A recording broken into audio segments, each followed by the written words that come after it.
Bom dia a todos, eu sou a Malu Pereira e nós estamos iniciando mais um episódio do Café com a Safrasul, que a gente traz aqui mais informação para você, produtor que acompanha a gente. Bom, os períodos de chuva já chegaram, né? E é um período importante, é uma época importante para a melhoria de pastagens e reforma e formação de novas pastagens. Por causa disso, eu trouxe o Walker Ricard, que é zootecnista e supervisor comercial aqui da Safrasul, para conversar um pouquinho com a gente sobre a arroba do boi, como que tá esse mercado da arroba, né, Walker? Seja muito bem-vindo. Bom dia a todos, bom dia Maria Luísa. Novamente, um prazer poder estar aqui falando de um tema que mexe com o bolso do produtor e, lógico, se mexe com o bolso, mexe com investimento na fazenda. Walker, a gente já conversou bastante sobre as suas experiências profissionais, né? E você comentou comigo uma vez que você já foi consultor no departamento de abate de uma empresa de um frigorífico multinacional. Exato. Recentemente, a gente teve uma redução do valor da arroba paga pelos frigoríficos. Walker, isso é motivo para o produtor deixar de fazer investimentos? Maria Luísa, muito pelo contrário. Geralmente, quando tem essas tendências de queda no valor da arroba, é a hora do produtor, é a hora de você repensar a tua forma de trabalho, repensar como você está tocando a atividade e buscar, se for preciso, uma consultoria ou rever, porque é importante intensificar, né? Quando nós intensificamos a produção e aumentamos na mesma área, nós conseguimos diluir o custo. Então, de fato, nós estamos passando um período, nós vimos uma arroba em torno, na casa dos 300, 320, Mato Grosso do Sul esse ano foi um caso à parte em relação aos demais estados. E por questões de posicionamento de mercado ou questões sanitárias, como você mesmo disse, eu tive a oportunidade de trabalhar 2 anos num frigorífico multinacional, que foi o extinto Bertin, e foi uma experiência excelente, porque eu pude aprender o que acontece, vamos falar, dentro da indústria, que é o final da cadeia da pecuária. Final não, o final é lá na gôndola do supermercado, no prato do consumidor. Mas ele está, vamos falar, ele está no final do ciclo da atividade pecuária. E então isso nos possibilitou a gente poder ter um posicionamento a respeito dessas variações do mercado. Por que a arroba sobe, por que a arroba desce, está ligado também diretamente à oferta de animais, enfim, são vários fatores que determinam. Mas lógico, nesse momento em que houve uma queda, todo mundo reclama, mas a arroba caiu e tal, eu devo cortar? Você deve analisar os custos de produção. E isso é importante, analisar o custo da produção, para que você consiga ter uma margem, consiga ter sustentabilidade no negócio. Walker, eu queria saber se você poderia explicar para a gente com números como que isso funciona na prática. Joia. Nós vamos ver agora uma sequência de slides onde a gente vai mostrar alguns custos de produção conforme a intensidade, ou seja, a intensificação, nós já falamos disso em outros programas, que nós podemos depois elencar aí para vocês assistirem. Falamos de ágio, falamos de milho, falamos de CRI e tudo, mas enfim, eu peguei, por exemplo, 3 níveis de suplementação, onde a gente tem o proteinado de baixo consumo, 0,1, um proteico energético, 0,3% do peso vivo e uma ração de 1%, isso nesse primeiro slide. Agora, nessa sequência, nós vamos ver a fase de recria, porque a gente vai falar de recria engorda, que é a fase final e onde a gente consegue ter uma noção mais rápida do impacto desse custo da arroba sobre a produção. Então vamos lá, a gente está vendo ali no slide que no proteinado 0,1%, nós temos um ganho médio em torno de 350 gramas, no proteico energético 0,3% em torno de 800 gramas e na ração em torno de 1,1 kg. Isso nós estamos falando em pastagens pastagens bem manejadas. E aí nós vamos falar disso posteriormente. Se nós pegarmos esses ganhos médios diários, nós estamos falando em torno de 500 e muito próximo a 540 dias na primeiro nível de suplementação, 238, 240 dias na segunda suplementação e 173 dias no terceiro nível, ou seja, no nível mais intensivo de suplementação. Então, esses são 3 tipos, né? Um com 30%, um com 20% e uma ração com 16%. Aí a gente vai ver logo abaixo o custo da suplementação, R$ 2,81, R$ 2,74 e R$ 1,50 respectivamente, conforme tá aí vocês estão vendo. Se a gente for olhar o custo da arroba produzida, as contas vão estar lá, depois a gente pode disponibilizar elas, mas pegando lá, no primeiro nível de suplementação, como o animal vai ficar mais dia, vai ficar mais de 1 ano na propriedade, nós temos o impacto dos custos operacionais, nós temos os impactos do custo de terra. Ah, mas eu não contabilizo terra. Tudo bem, mas se você não tivesse com os animais em cima e tivesse que arrendar essa área para poder gerar uma receita dessa área, estaria arrendando. Então, nós temos aí o custo operacional, o custo sanitário, o custo da terra e, lógico, o custo da suplementação durante o período. No primeiro caso, nós temos uma arroba produzida muito próximo ali a R$ 370. No segundo caso, nós temos uma arroba produzida de 192, muito próximo de R$ 193. E no terceiro exemplo, nós temos uma arroba produzida em torno de R$ 219, R$ 220. Aonde que vai ter a diferença? Conforme o nível de suplementação, o nível de intensificação e cuidado do manejo da pastagem, eu vou trabalhar também os níveis de lotação por animais. Então, nós estamos olhando ali, nós vamos ter em torno de 1 a 1,5, eu só estou falando cabeça para ficar mais claro, tá? Animais por hectare, não o A, que é representado lá por 450 kg de peso vivo, mas nós estamos falando em cabeça, a grosso modo. Então, nós estamos falando em torno de 1,5 cabeça por hectare no primeiro nível de suplementação 0,1, 3 animais por hectare no nível de suplementação 0,3% e 4 animais na ração comendo aí 1% do peso vivo. Quando nós partimos para a produção de arroba, vocês vão ver no cantinho ali na lateral direita, o peso de entrada em torno de 7 arrobas e o peso de saída, ou seja, o final da recria em torno de 400 quilos, 13 arrobas.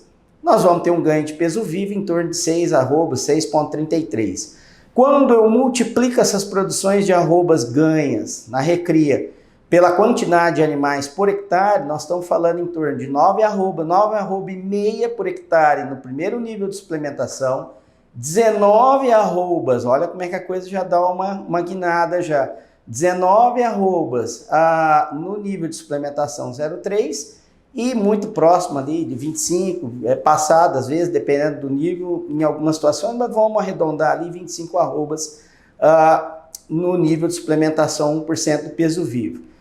Então, quando nós olhamos o terceiro nível de suplementação, nós temos uma receita por hectare muito próxima a 7.600.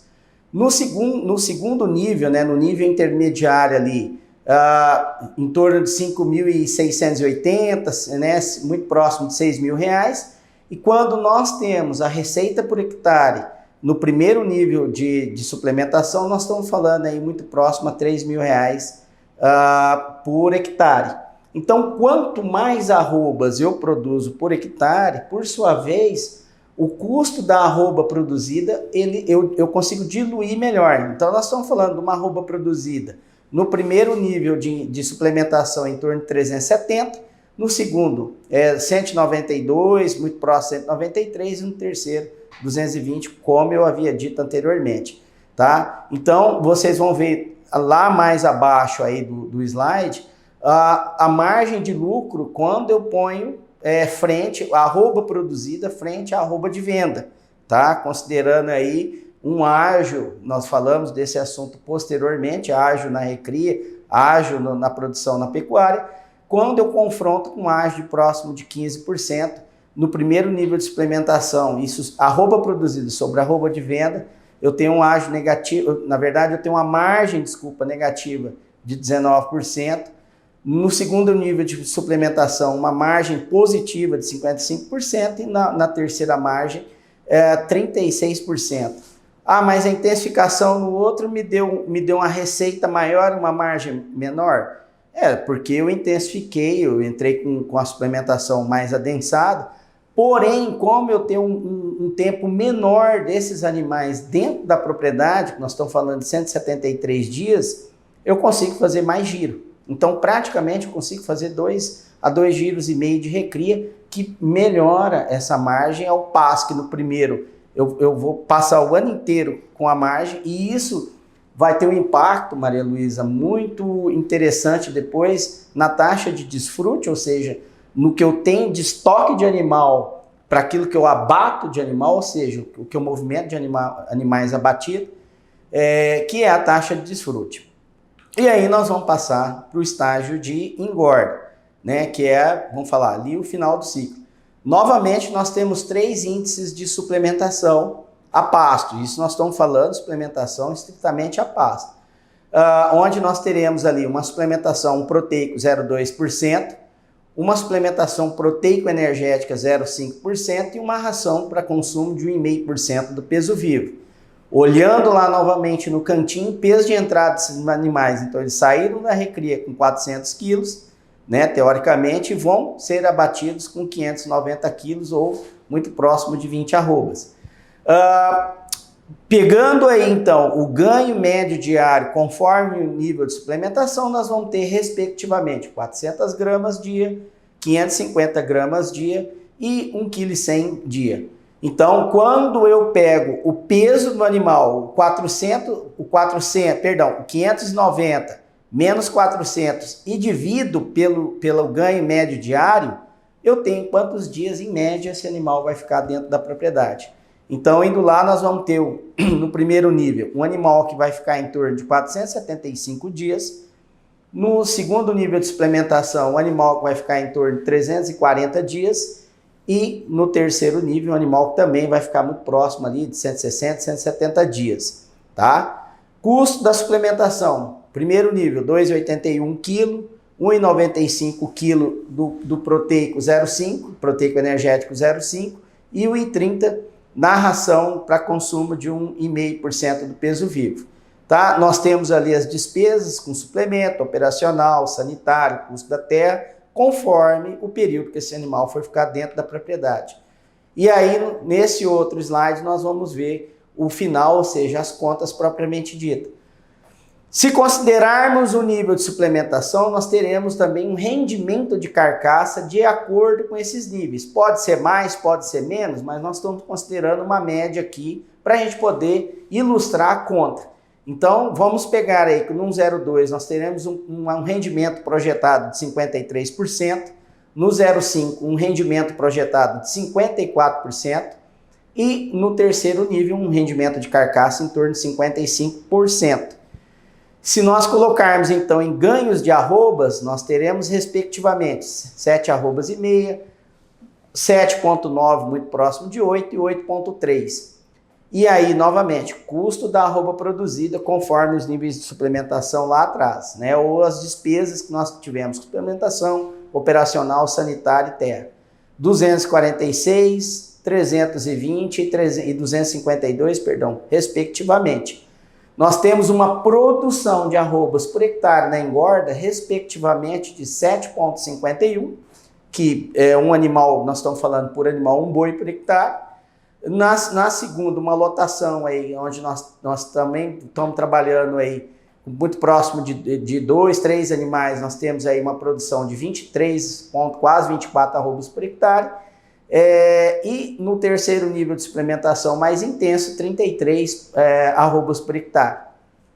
E aí, considerando esse valor de arroba que nós estamos trabalhando hoje aí, em torno de R$260, nós vamos ter uma receita por hectare em torno de 1.950 no primeiro exemplo, 6.167, 6.170 no segundo exemplo, e passa dos 8.000, vai quase a 8.630 no terceiro exemplo. Olha, quanto mais arroba eu produzo, mais receita eu tenho e melhor eu diluo o custo, né? E isso nós estamos falando que no terceiro nível, isso vai ter um impacto de como esse animal vai ficar aí 150, 170 dias, eu consigo dar mais um tombo de engorda, eu consigo fazer mais um giro, de terminação e aumento mais essa receita, vai muito próximo aí, passa dos R$16.000 por hectare. Começa a ficar interessante, né? Então, se eu pegar a margem per capita, e essa conta eu estou considerando a despesa da engorda menos a recria, perdão, eu vou ter respectivamente uma margem muito próxima de 36% no primeiro exemplo, ou no primeiro nível de suplementação, 38,5%, 38% no segundo nível e vai para 41% no terceiro nível mais adensado, tá? Então, assim, a conta ela só serve para nos balizar de que quanto mais eu consigo produzir e quanto menos tempo os animais ficam na propriedade, ou seja, eu consigo fazer mais giro, eu tenho uma diluição melhor desses custos que hoje a gente sabe que está alto. Milho subiu, nós já falamos disso. Adubo subiu, nós tivemos alta que está relacionada à questão de câmbio, né? Adubo, fertilizante está muito relacionado. Semente subiu, nós trabalhamos com isso, essa é a nossa expertise. Em decorrência de fatores climáticos, vocês estão acompanhando aí, vocês estão vendo alguns cultivares aí, a dificuldade para se conseguir e o preço que subiu. Enfim, os custos de produção tiveram aumento. E nós tivemos um decréscimo do valor da arroba. Se nós colocássemos o valor da arroba lá 320 como estava, essas margens e esses custos estariam praticamente quase que dobrando. Mas, enfim, o recado que a gente quer passar é o seguinte, o importante é que, independente do preço estar alto ou estar baixo, a pecuária trabalha como uma indústria, Maria Luísa. Então, se eu estou produzindo, um exemplo, essa cadeira que eu estou sentado, eu tenho um custo de produção final dessa cadeira quando ela sai da fábrica. E aí eu preciso pôr uma margem, eu preciso trabalhar com a margem para que a fábrica tenha sustentabilidade. A pecuária também é assim, Maria Luísa. Funciona dessa forma. Walker, vamos falar um pouquinho agora sobre esse relacionamento entre o produtor e o frigorífico, né? Porque esse relacionamento também, ele é um relacionamento comercial. Sim. E ele também é afetado com essas oscilações da arroba, né? Então eu queria saber o que o produtor deve fazer da porteira para dentro para poder melhorar esse relacionamento com a indústria frigorífica. Exatamente. Isso sempre é em todas as rodas de quando está se falando, né, de pecuária propriamente dita, é difícil não escapar desse relacionamento entre o produtor e a indústria. E aí cabe ressaltar que assim, é muito importante que o produtor também, assim, não estou cá defendendo, mas é importante que o produtor entenda que a indústria também ela é cobrada do mercado consumidor. E o mercado consumidor cada vez mais está ficando exigente, né? Nós estamos vendo aí o aumento de açougues gourmets, de casas de carne, steakhouses, ou seja, o pessoal hoje está naquela fase do eu mereço. Eu trabalho pra caramba, eu labuto, né? Então, assim, eu mereço comer uma carne de qualidade, eu mereço comer um produto diferenciado. O consumidor vai buscar isso no mercado e o mercado, por sua vez, vai trazer isso para a indústria, perdão, para a produção de carne, que é sobre o produtor. E também tem o mercado externo, né? Haja vista que o Brasil hoje está entre, né, o maior exportador de proteína animal, o maior exportador de carne bovina do mundo. Lógico, estamos aí seguido pela Índia, seguido pela Austrália, mas estamos dentro dos maiores exportadores. Então nós temos também uma cobrança do mercado externo com relação a esse padrão de carne. E aí eu te digo, Maria Luísa, assim, resumidamente, para que se haja um bom relacionamento com a indústria frigorífica, e aí eu tenho essa experiência de ter trabalhado, de ter, né, convivido esse período dentro da indústria frigorífica, é importante, primeiro passo, cuidado com as pastagens, ou seja, que nós já dissemos isso em programas anteriores, nós estamos começando o período de chuva, agora é a hora de se fazer reserva, de se cuidar da lotação, de se avaliar, para que passe o período da seca numa situação de conforto, como nós já dizemos. O que o animal precisa ganhar para pagar o custo dele e poder seguir ganhando mesmo na seca. Agora é o momento de fazer poupança de pastagem. Segundo, montagem de lotes. É importante que se haja uma boa parte dos animais, já vamos falar do terço final da recria. É importante que quando esses animais entrem para a fase final, para engorda, eles já estejam com seus lotes previamente montados. Aí é um negócio interessante, que a gente vai entrar em bem-estar animal, que os animais eles têm um nível de hierarquia, eles se conhecem em lotes de até 100, 150 animais no máximo, né? Então, o que isso proporciona? Bem-estar animal, o animal mais bem, vamos falar, mais tranquilo. Então, o boi que está lá, ou seja, o animal que está num ambiente que seja favorável, por consequência, ele também vai ter um ganho maior, ele vai ter água, nós já falamos disso, então isso é importante, né? Estrutura. Então, voltando, montagens de lote, apartação, de preferência que se faça a parte aí no máximo de 30 em 30 quilos, né? Do mais leve ao mais pesado dentro do lote, que a diferença seja de 30 quilos. Concomitante a isso, nós temos que dispor de um bom equipamento de contenção e pesagem, para que se evite contusões, para que se evite percas lá na indústria frigorífica. A gente vê muito, às vezes, contusões, Maria Luísa, por decorrência de erros de manejo, por o equipamento de contenção, o tronco, a balança está mal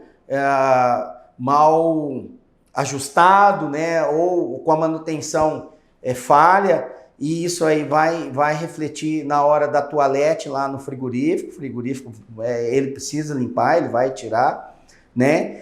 Investir em mão de obra qualificada, acho que nunca mais do que nunca hoje é importante que se haja um investimento na qualificação dos seus colaboradores. Isso é importante para que eles entendam, né, que eles fazem parte do processo da sustentabilidade do negócio, da fazenda, porque se o negócio for sustentável, e isso amanhã ou depois, hoje, é bacana que as empresas também agropecuárias estão criando, Maria Luísa, PPRs, ou seja, planos de participação de rendimento, gratificando ou bonificando seus colaboradores conforme metas que são traçadas de ganho, ou seja, de rendimento desses animais. É importante, isso é legal.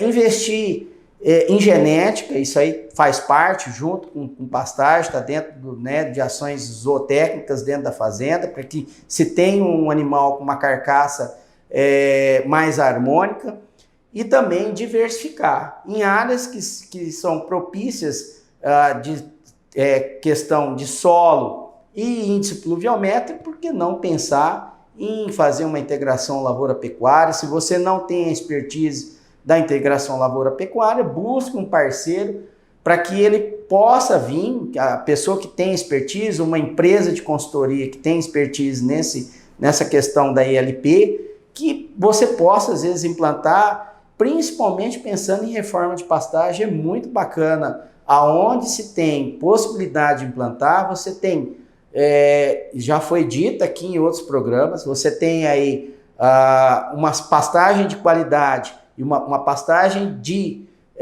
chuva, né, de período de águas no período seco, uma pastagem com alto nível nutricional, onde isso vai te resultar num gasto menor com suplementação, com arraçoamento, e você vai ter também uma produtividade maior de soja, porque onde se há a dobradinha pecuária-lavoura, nós temos em torno aí de um acréscimo de 10 sacos a mais de soja, em situações, mas na média isso às vezes até passa, mas em torno de 10 sacos de soja por hectare. Então, já que você tem que fazer a reforma, incremente a reforma com ILP. E aí é isso, Maria Luísa. Da porteira para dentro, nós temos esses fatores aí. Walker, da porteira para fora, então, quais são as recomendações para eles? Então, Maria Luísa, é o que está fora do controle do produtor, é aquilo que ele não consegue controlar, né? Porque da porteira para dentro está sob controle, da porteira para fora é aquilo que não está no controle dele. E aí o mais importante é planejamento, análise, entender o mercado e o que eu vou dizer, saber o momento certo da compra de insumos, o momento certo dos fechamentos de contrato, você que está entrando na intensificação, porque isso vai ter um impacto no seu fluxo de caixa. Então, isso é muito importante. Outras formas de comercialização, como bolsa de valores, boi a termo, porque pelo menos você trava o teu custo de produção e depois você vai especular vamos falar, a diferença, ou seja, vai buscar uma margem maior, e a bolsa e o boi a termo dá essa certa segurança, essa certa proteção, e hoje nós temos empresas aí com essa expertise para te ajudar nesse tocante. Eu acho que isso é muito importante, cada vez mais buscar blindar ou buscar travar esses custos de produção para que se garanta que a coisa seja de fato sustentável. E se você, em algum momento, não tem, vamos falar, ainda está num processo, você quer intensificar, mas você tem um limitante de estrutura, mão de obra, estrutura também da questão de expertise, de fazer a terminação, terceiriza a terminação, né? Hoje nós temos aí confinamentos ou boitéis, que onde ele vai entrar no mercado com volume maior de animais, com certificações diferenciadas, e isso te proporciona, às vezes, você ter um giro maior na fase de recria, né? Trabalhar com uma folga maior, com uma produção de arroba mais em conta, né? Que é a fase de recria, que é a fase onde você, com pasto bom e com uma suplementação mediana, lógico, se quiser intensificar, pode intensificar, mas com uma boa suplementação, um bom proteico energético, aí, um 0,3, como nós vimos, ele proporciona você uma produção de arroba mais em conta e proporciona também fazer um maior giro dentro da propriedade. Então, tudo isso tem que ser analisado, Maria Luísa. Assim, a gente tem que estar sempre observando os números. Esse Café com Safrasul hoje foi mais para chamar a atenção com relação a essa questão. Não reclame se a arroba está caindo ou está subindo. Se está subindo, ótimo, excelente. Mas nós não conseguimos domar o mercado. O mercado é soberano e é o que eu disse, por questões às vezes sanitárias ou por acordos comerciais, nós temos aí essa variação no preço das commodities e lógico, a carne entra nesse tocante também. Então, o mais importante que a gente chama a atenção é para que você, de fato, entenda o seu custo de produção. Você conseguindo enxergar o teu custo de produção, você consegue analisar, e lógico, olhando as contas, como eu sempre digo, que não é medido, não é gerenciado, você consegue, às vezes, achar os furos no negócio, conseguir sanar e conseguir ter uma sustentabilidade, uma rentabilidade que permita você também fazer investimentos maiores na propriedade, que cada vez que você faz investimento, ou seja, o crescimento vertical, ela vai te retornar com uma maior lucratividade. E esse é o nosso lema, lucratividade. Nós estamos aqui para gerar lucratividade, Maria Luísa. Isso mesmo. Walker, nosso episódio de hoje se encerra por aqui, mas eu queria te agradecer mais uma vez. Obrigado. Por participar aqui com a gente. Novamente, eu que agradeço a oportunidade de estar aqui discutindo temas e a gente, novamente eu digo, estamos à disposição, críticas, sugestões, por favor. Para nós vai ser um prazer a participação de vocês para que a gente possa trazer novos temas que sensibilizem, que mexam, enfim, que provoquem para que as discussões sejam benéficas, para que todo mundo o ganha-ganha. Esse é o importante. Exatamente. Nosso episódio de hoje fica por aqui, mas eu vejo vocês no nosso próximo episódio com mais qualidade, mais conteúdo.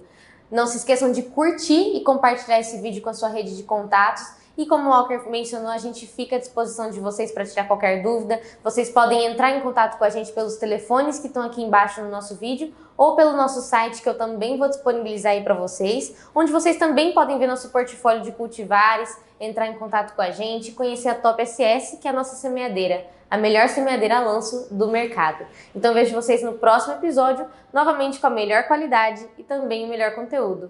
Bom dia e boa semana a todos. Obrigado.